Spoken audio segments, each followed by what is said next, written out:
C'est impossible de le filtrer. Vous écoutez Martino. Cube Radio. You want answers? I think I'm entitled. You want answers? I want the truth! You can't handle the truth!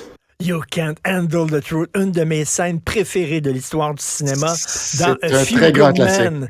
Écoute, avec Jack Nicholson et Tom Cruise, parce que Guy Perkins, blogueur militant pour la laïcité qui est avec nous, auteur, Guy, on dit toujours dans une guerre, la première victime, c'est la vérité. Est-ce que tu le crois? Et voilà. Absolument. Puis aussi, ironiquement, c'est que tout le monde veut la vérité. Mais comme l'exprime si bien Nicholson dans l'extrait, les gens savent, des fois, ils n'aiment pas l'avoir, la vérité, ou regarder les faits en face. Parce que la vérité, les faits, souvent, ils dérangent. Et c'est souvent complexe, ou les deux, mais exactement. Actuellement, on est en guerre. En tout cas, c'est une nouvelle guerre, parce que il y a tout le temps des guerres, mais là, on est dans quelque chose de très important. Ça vient accentuer un phénomène qu'on appelle le brouillard de guerre, c'est-à-dire le phénomène de brouillard de guerre ou de fog of war. C'est une expression qui s'applique sur le terrain, pour ceux qui sont sur le terrain et qui ont à opérer. Mais au point de vue médiatique, il y a aussi un brouillard de guerre parce que, justement, il y a tellement d'informations qui circulent. Même à l'époque de la Première et la Deuxième Guerre, il y avait beaucoup d'informations qui étaient manipulées. Il y avait de la propagande, de désinformation. C'était limité quand même à soit la radio, les gouvernements qui étaient en opposition. C'était limité à ça. Mais aujourd'hui, c'est encore pire parce qu'on vit dans un vacarme épouvantable d'informations qui circulent. Puis ça devient difficile de se retrouver là-dedans. Et la tentation qu'on peut avoir, c'est justement de tomber dans le biais de confirmation. C'est-à-dire qu'on a déjà des préjugés. Puis dans toute cette orgie d'informations-là qui va passer, puis on va aller chercher ce qui fait notre affaire, puis qui vient conforter nos préjugés, puis poursuivre avec ça, alors que ça devrait être le contraire. On devrait au moins se questionner sur ce qu'on a devant nous, là. Mais c'est pas, Guy, un réflexe. Tu sais, on a tendance à s'entourer de gens qui pensent comme nous. Tu sais, c'est rare que tu as un ami qui est totalement, diamétralement opposé sur tes idées. Je sais pas, c'est comme un réflexe humain, mais effectivement qui fait qu'on s'en fait. Ben oui, c'est d'abord, faut le reconnaître comme individu, qu'on est comme ça, on est tous comme ça. C'est notre cerveau, il est programmé comme ça. Une fois qu'on le sait, puis qu'on peut, à la limite, venir qu'à se piéger soi-même, ben là, ça nous appelle à la prudence, puis il y a des outils pour ça. C'est le fun, parce que ce matin, ce que je disais à Jean-François en entrant en ondes, c'est qu'il semble avoir une ligne directrice là, dans des sujets qui sont abordés ce matin, où on aborde justement les informations qui circulent, comment se méfier. Il y a des outils, parce que oui, je peux comprendre que certains vont demander que les réseaux sociaux mettent des structures en place pour nous épargner d'être confrontés à ça. Mais il faut pas oublier qu'on a une responsabilité aussi individuelle par rapport à ce qui se présente devant nous, parce qu'on peut pas attendre que les institutions le fassent pour nous autres ou que les réseaux sociaux le fassent, parce que évidemment c'est un gros défi. Il faut justement y aller avec une grande prudence. Est-ce qu'il y a des sites, Guy, par exemple, mettons, si je vois passer c'est ton chat qui éternue. Non, c'est pas moi, ça vient pas de chez nous. Si on voit passer une photo, puis on dit c'est une photo d'une manif qui a eu lieu cette semaine, est-ce qu'il y a un site où je peux vérifier, authentifier cette photo-là, ou avant de la publier, parce que cette photo-là vient peut-être d'une manif qui était là ailleurs dans le monde il y a 5 ans. Donc, est-ce qu'il y a des sites comme ça qui peuvent identifier pour les photos, c'est très simple. Pour les photos, d'ailleurs, je pense que c'est une des choses les plus simples. Tu vas utiliser Google Image Search, et ça va identifier les images. C'est l'image où elle a été utilisée par le passé. Puis souvent que tu vois une image qui va être supposément rattachée à un événement actuel, soit que c'est une image, le Google va te montrer tous les articles auxquels l'image a été rattachée. Puis souvent, tu vas voir que c'est des articles qui datent.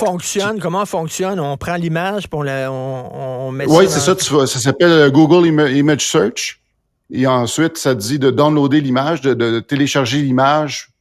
Google va faire une recherche, puis il va te trouver tous les articles qui sont sur le web auxquels cette image-là est rattachée. Et souvent, on va voir que l'image est rattachée à un article qui date de 2, 3 ans, même parfois 10 ans, ou c'est sans limite.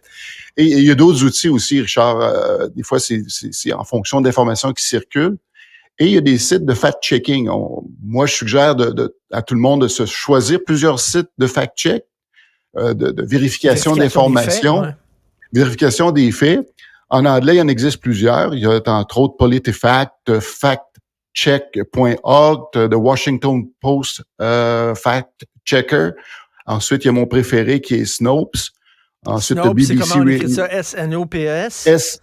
Exactement. Okay. Ça fait que d'en avoir plusieurs comme ça, tu vas voir ce que chacun décide pour une même nouvelle, comment il l'interprète, comment elle est analysée, puis tu finis par te faire une idée. T'en as aussi en français.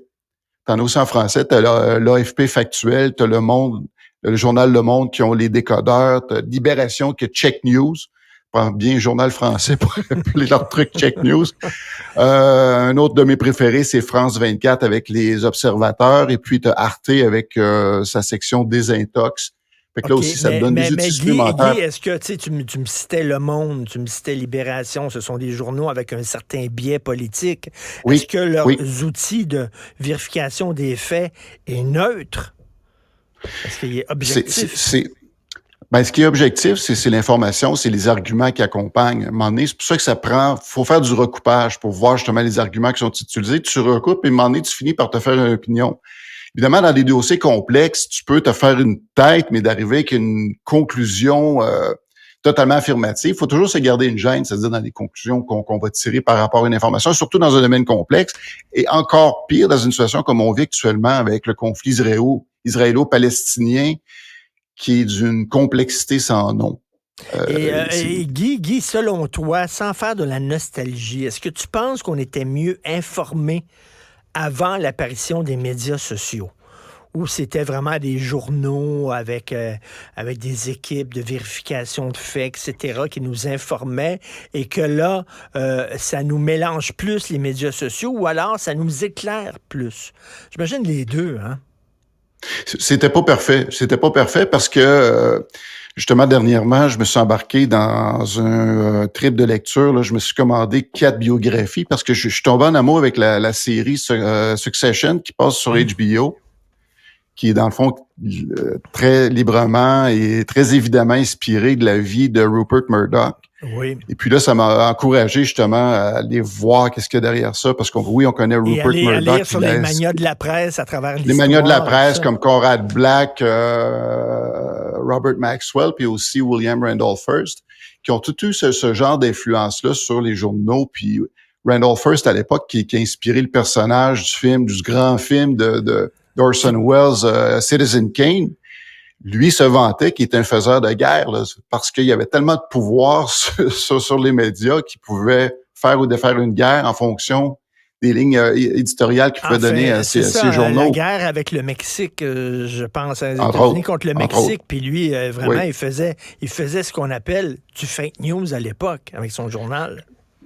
C'est ça, puis ça s'est poursuivi. Puis ensuite, vraiment Rupert Murdoch qui a perfectionné cette méthode-là qui est vraiment épouvantable. Moi, ça m'effraie. Mais heureusement qu'il y avait quand même des journalistes qui se tenaient debout, qui réussissaient à garder une frontière entre les lignes éditoriales qui étaient imposées par ces gens-là pour justement essayer de ramener le plus de faits possible. Lorsqu'on dit c'était la belle époque, à l'époque, non, on se ment aussi. On se compte des histoires. On se raconte des histoires. Et rapidement, tu me parlais de déterminisme historique. C'est quoi ça? Ben, le déterminisme historique, c'est justement quelque chose qu'on peut percevoir dans le conflit israélo-palestinien parce que c'est que l'histoire va donner des orientations sur les décisions qu'on a aujourd'hui. Puis, à un moment donné, bien évidemment, le temps avance et l'histoire se bâtit, se complexifie. La question est de savoir jusqu'où on va en arrière dans l'histoire pour prendre des décisions aujourd'hui. Puis ça devient complexe parce que il y a tellement d'éléments que un camp ou l'autre peut aller trouver des éléments dans l'histoire qui viennent justifier des gestes qui vont poser aujourd'hui. Puis c'est exactement ce qu'on voit dans le conflit israélo-palestinien. Parce que la question, justement, de retourner dans le territoire pour les Juifs, c'est validé par, justement, l'histoire qu'il y a derrière ça, parce que le peuple juif avait établi le royaume dans cette zone-là. Ils ont été expulsés à plusieurs reprises. Puis là, ben c'est un retour, même si c'est des choses qui datent de plus de 2500 ans. Fait que c'est jusqu'où on va derrière. Il y en a qui vont dire, évidemment, aujourd'hui, ben non, faut pas tenir compte de ça. Ça arrête. On va pas plus loin que 1947, la date de la création de l'État d'Israël. Par contre, c'est même qui vont dire ça quand ils vont regarder l'histoire ici en Amérique du Nord. Ils vont dire, ben là, les Indiens sont ici depuis 15 000 ans. Donc, on a pris leur territoire. Fait que alors que cette histoire-là jusqu'où on remonte. Laisse nos politiques qu'on doit prendre présentement être faites pour des considérations historiques et surtout réparer des torts qui ont été faits il y a des milliers d'années. À un moment donné, on est là, puis il faut régler les problèmes présentement, aujourd'hui, et pas tout le temps s'en remettre toujours à l'histoire d'il y a 2000 ans, là. Puis aussi, la question, c'est de savoir quand est-ce qu'on le remet dans la balance, quand c'est le temps d'analyser une situation. Ce qui s'est passé la semaine dernière, il y a une seule et unique façon de le regarder, c'est-à-dire c'est le geste barbare qui a été posé par le groupe terroriste Hamas, qui était totalement barbare. Ça, je pense que peu importe le contexte historique, faut que tout le monde, je pense qu'on s'entende, qu'il y ait un consensus que c'était barbare et inacceptable. Maintenant, l'autre question, c'est de savoir... Israël a un droit de représailles, mais juste là, la question, c'est jusqu'où ça va.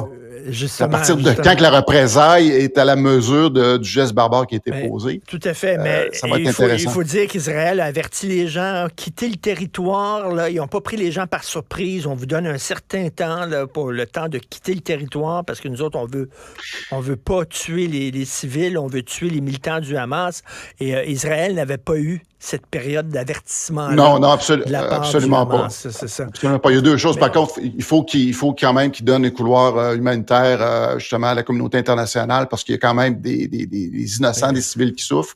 Il faut aller vers ça. C'est ça, mais il y a une frontière avec l'Égypte, cela dit, entre les Gaza peuvent peut-être... L'affaire, c'est ce que les Arabes, les pays arabes autour de la bande de Gaza, ça leur tente d'accueillir les Palestiniens. Ça, c'est une autre histoire. Oui, c'est une autre histoire, oui. Merci beaucoup, Guy Perkins. Merci, bonne semaine.